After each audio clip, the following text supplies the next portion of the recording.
Hello and welcome to the fifth part of this series of the top-down programming logic. My name's David Thorne. I'm from Thorne Web Design. Now, if you've been following these videos, then obviously you'll know what we've been doing. If you've not watched the first four videos, I really suggest watching them because this is not really going to mean anything to you, because it's more of a series and it's not teaching you how to program, it's more teaching you the logic of programming. So yeah, in the last one, so let's just have a recap.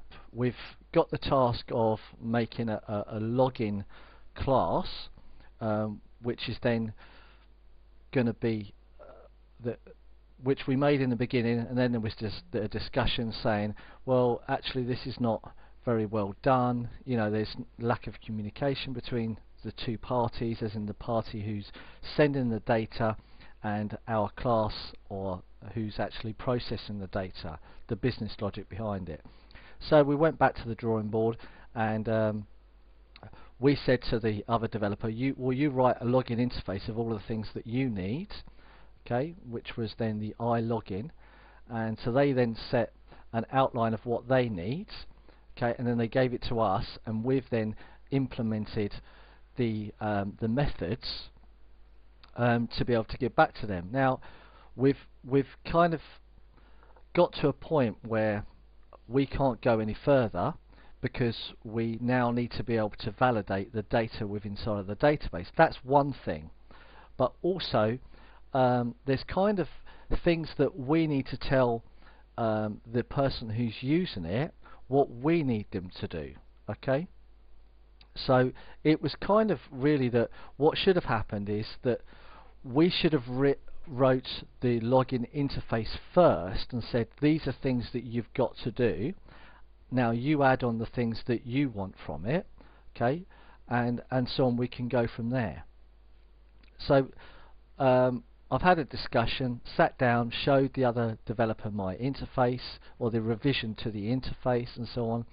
She's happy with it, and so we've let that be a learning thing. Now we now need to extract data from the, I don't know, the user's database, whatever it may be called. That I'm not interested in what it's called. I just want to have a user object and compare the passwords. So been over to speak to the guy who does the database classes, and we've sat down with the boss and said, look, we need to allocate a certain amount of time, because I need to be able to communicate with the user's database to validate these users. So I said, well, last time they wrote the interface and then gave it to me, and then I then amended it and did what I did, and then I've implemented it.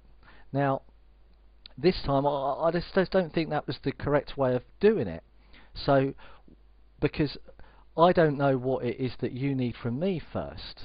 So the three of us decided, the boss, myself, and then the MySQL or the database programmer, decided that I would tell the MySQL database programmer the stuff that I need to have, and then he can write the stuff that he needs, she needs, and so then we can sit down and we can modify this interface ready to be implemented. So what we're going to do is we're going to have another interface which we're going to initially create, and it's called the login model. Okay, and it's going to implement effectively the login model interface. All right, so that's what we're writing here. So we need a new file, and it's called the login model. Okay, and that's what we're writing right now. So we're going to write the login class interface, and it's called the login model interface. Okay. Now remember, we're writing this to give to the other programmer the information that we need. Alright? Now, what we essentially need is a user, first of all, and we need to get that user by giving the database a username. Alright, so first what we'll do is we'll say set username, and username is there. Okay, and we'll write a description of this is that we'll say that the username is a string, and it's then set username, and method which sets the username of the class object, which means then we need username equals null. Yeah. Oops, no, we can't have that. So set username, which is in here. Okay, we can't have properties in the interface. We're not that far yet. So sets the username.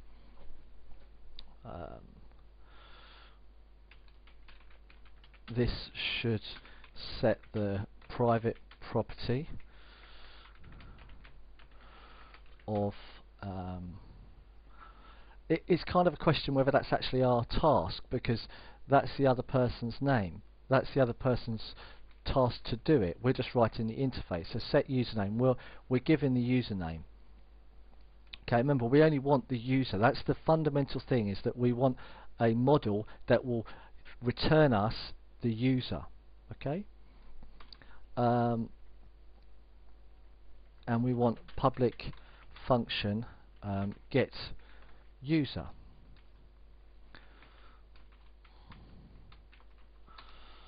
And this one's going to return void, sorry, first of all, and this one is then get user. So, and this should return standard class. Right, that's what we want. What we want back returns a standard class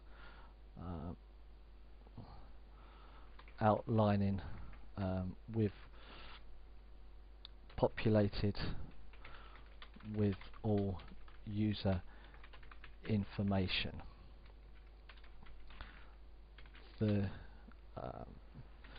username must be set prior to calling this method.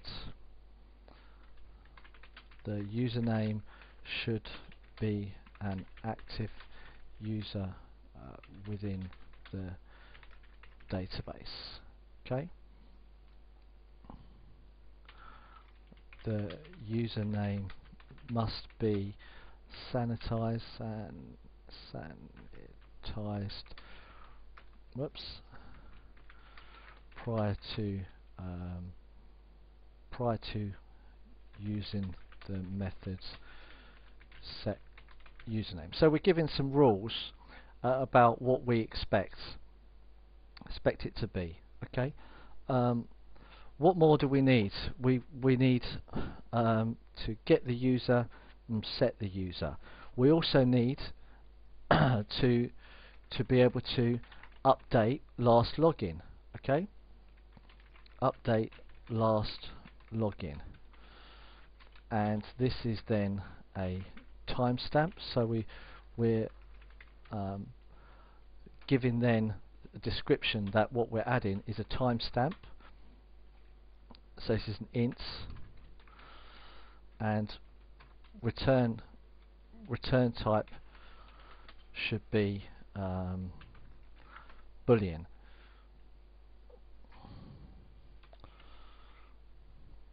So effectively, this is what we're saying, is that this login model should allow us to add a timestamp.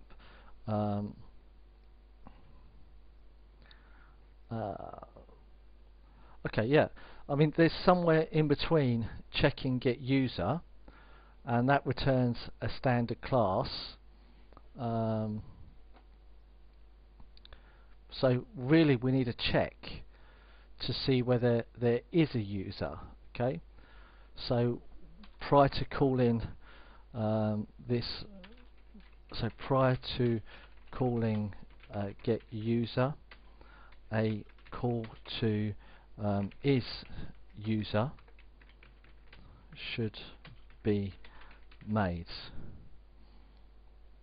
So this is what we need now. We need another function method. Okay, is user. This will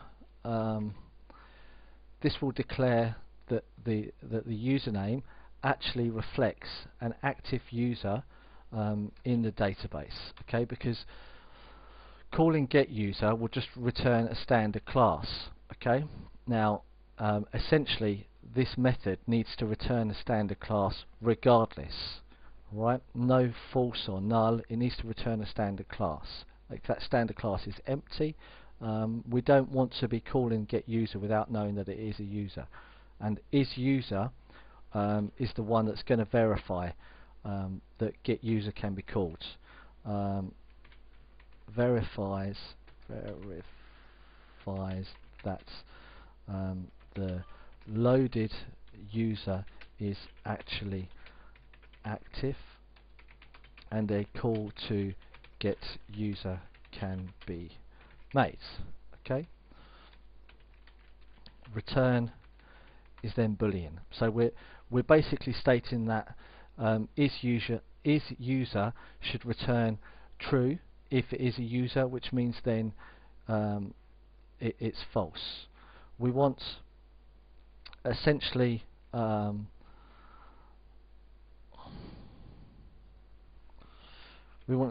essentially a way of checking whether there's errors. Okay, so we want get error, and this is going to return the error if there was an error. And I want this in string format. Returns a description of what exactly the error was. Okay, and we want another function has errors, and this is then going to dictate whether there was an error. Okay, and this is going to return boolean as well. If there was an error in loading the user, then this method should return true. If no errors and the user is loaded, then return false. Okay, good stuff. Okay, so with this model we know that we can set a username and we can get the user. Prior to getting the user, we can check that it actually is a user. Once we've got the user, we can then update last login, and if there was an error we can get the error, and prior to calling get error we can check has errors. Now at the moment this is we don't foresee in our login part that we need to do anything else apart from update login. Alright, update last login. The rest of the information is not our job. Alright, so it's kind of an extension from probably another interface, but that's not our task here. That's then the database programmer's task to implement this one interface. Let's just think whether we need any further things. Let's go back to our class, set username, and really this is the logic comes from here. Set cookie expires, get error, number errors, has errors, is executed. So this is really where we're looking at it in login. Okay, if user exists. So if user exists. So this is the check here that we need to do. So what we're looking for really in the constructor is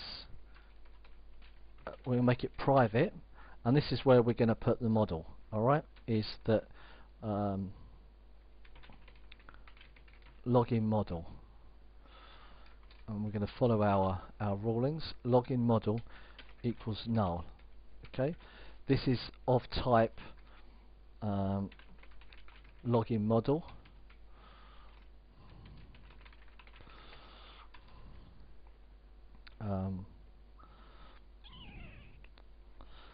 Yeah, we're not going to put a description for now.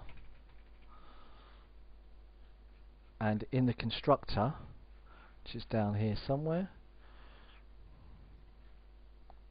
did I delete the constructor? Possibly. So we'll put the constructor at the top.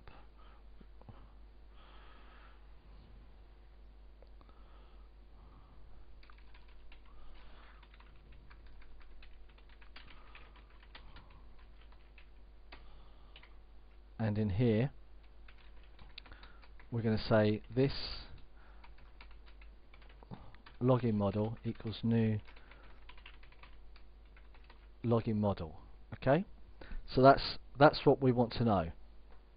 Is we want to know that we can do any business logic regarding the database with this, and this login model, okay, is yet to be implemented. So we're going to leave it as that on here, but essentially this is the part we don't need to care in the class of login how login model works. All we're doing is we're outlining the stuff that we've got. Now we need to have another discussion from the database program or the database programmer what his ideas are on this. Okay, and so then we can come to some agreement of how it should be. But we just need to check this once again. So it's kind of a case of here it needs to be if this login model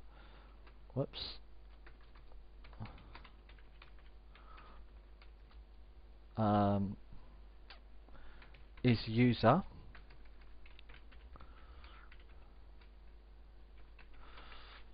okay, now for is user, the rules that we need to follow in here is that the username must be set prior to calling this method. The username should have an username should be an active user within the database.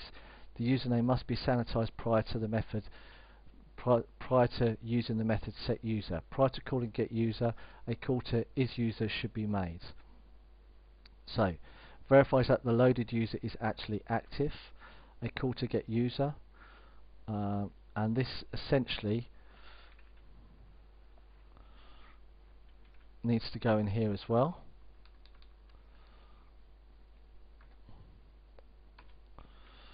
It goes in there. So we need to know that on the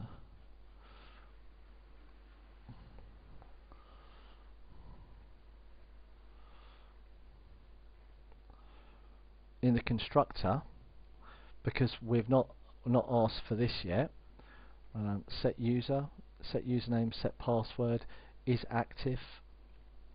Okay, that's fine. Set cookie name, set domain, execute potentially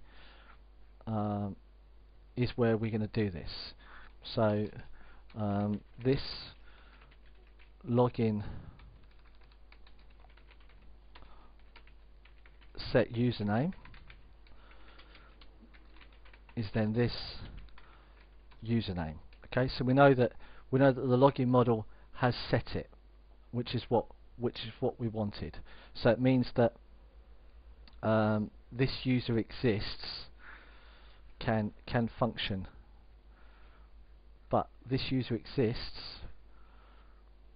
Okay, that there to stop any problems. That here comes away from there, and it sits more inside of here,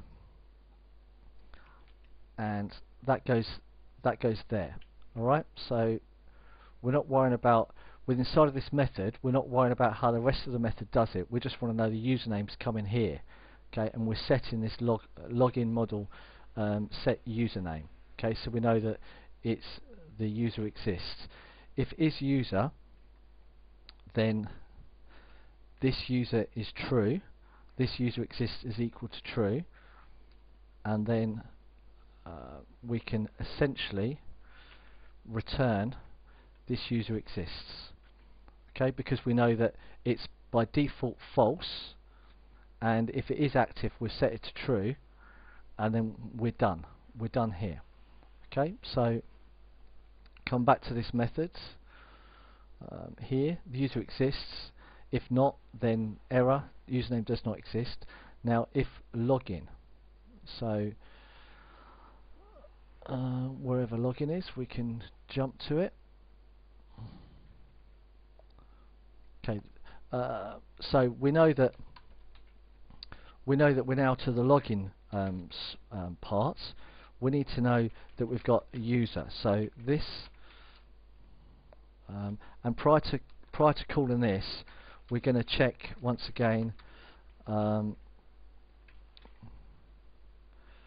user exists. Okay.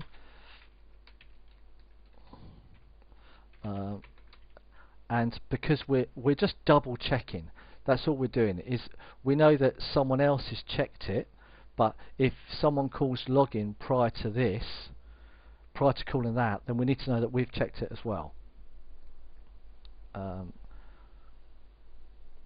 Okay, and essentially if the property of underscore user exist is false, then we can return. But first of all, we want to set number errors equals +1, and then error equals user does not exist, and login method, and that's it, and we return false. If the user does exist, then we need to get the user. So this login model get user.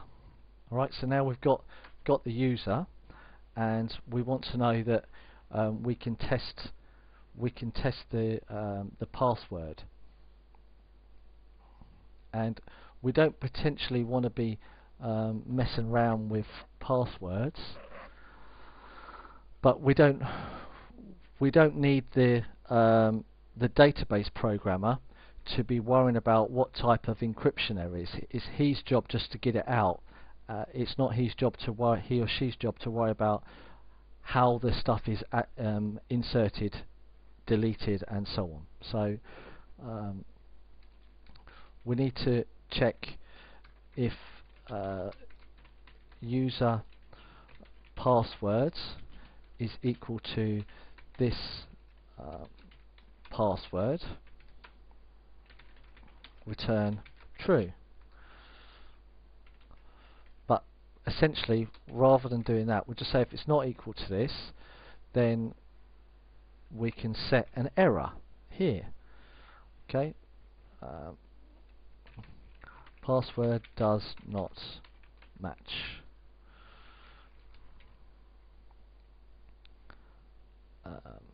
Okay, this last login, last update.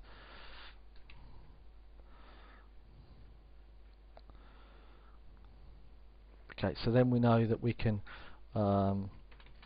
We need to check once again if this user exists. If not, then we can copy this, because we need to check it every single time, but otherwise we're going to get problems. User does not exist, and update method. So this login model, and in here we're basically saying update last login with then timestamp. Okay, and if we've got problems with this, then we need to return an error. Okay, and we'll return false because we can't have the user logged in without updating this. Could not update last login.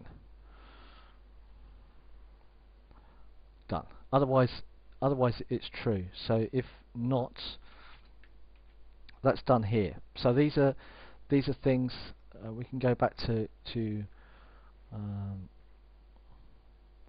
Okay, that's fine. Update last login. That does that. We're adding the timestamp. Yeah, that's all cool. So user exists and login. If the login is, if not login, user login failed.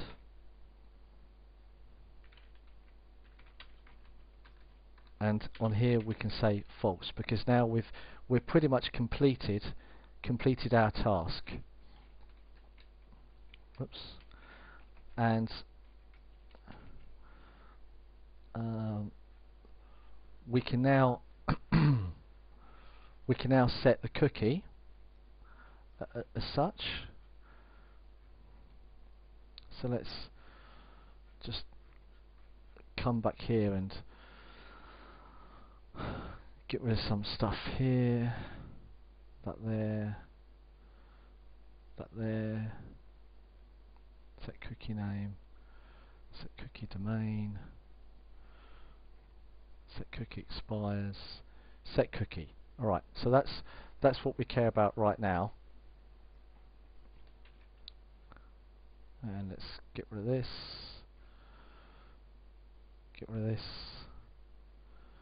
and execute is where we are at. Okay, so now it's a case of this set cookie,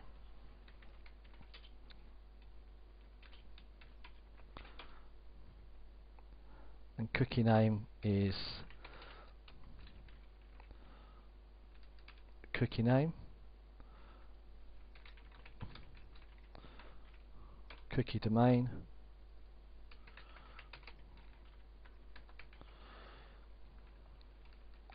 cookie expires, and cookie value is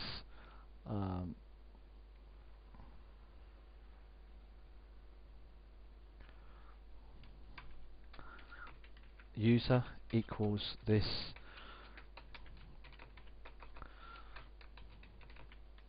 login model get user, and this is then going to be user and user ID. Alright, that's what it's going to be. If not, then we're going to set the errors here. Could not set cookie, and we're going to put it in here, execute methods,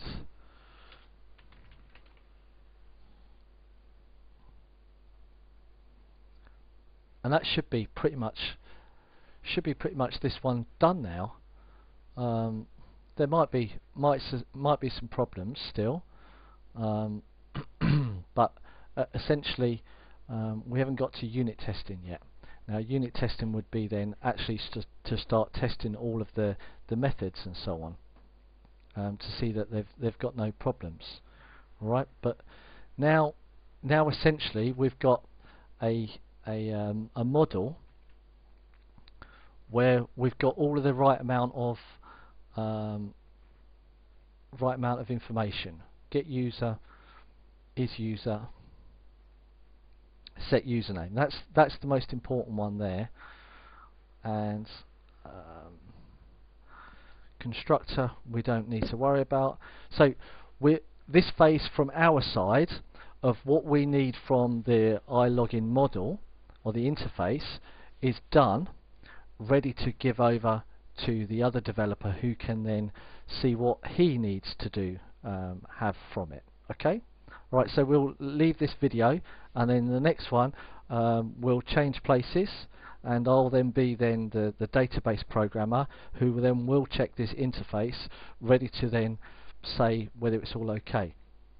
Just another note is that you might be thinking, wait a minute, this is getting in-depth and in-depth and in-depth. Well, at the moment, I've been explaining everything and doing everything, and we haven't really even reached 2 hours yet. When you just look at the program in itself, if I was to not be explaining all this, just to be programming all the time, then this would be a lot faster. So time-wise, at the moment, we're probably on about an hour, if that. So all of this working out. Remember, you'd be working, say, 8 hours in a day. This whole process should be done within about 8 hours. Okay. So it's not much to do, you know, for the sake of spending one day making sure that you've got a login process that works tip top. All right, and then everyone is on the same understanding of how it's working. All right. Anyway, so and obviously it hasn't been tested yet whether it works, and to get rid of all of the bugs. But that's, remember, top down. We don't care about the bugs. We don't care about whether it actually works yet. We just want to get the functionality of it there, ready to be tested. Because if we start testing it now, then we'll go into test phase, and then we go, well, that's not working, go back again, test phase, back again, back again. So we want to get it working, and then we'll iron out all of the bugs in it, say tomorrow, you know. Okay, so that's it. Let's wait until the next video, and when we'll start then being the database programmer. Alright, bye bye.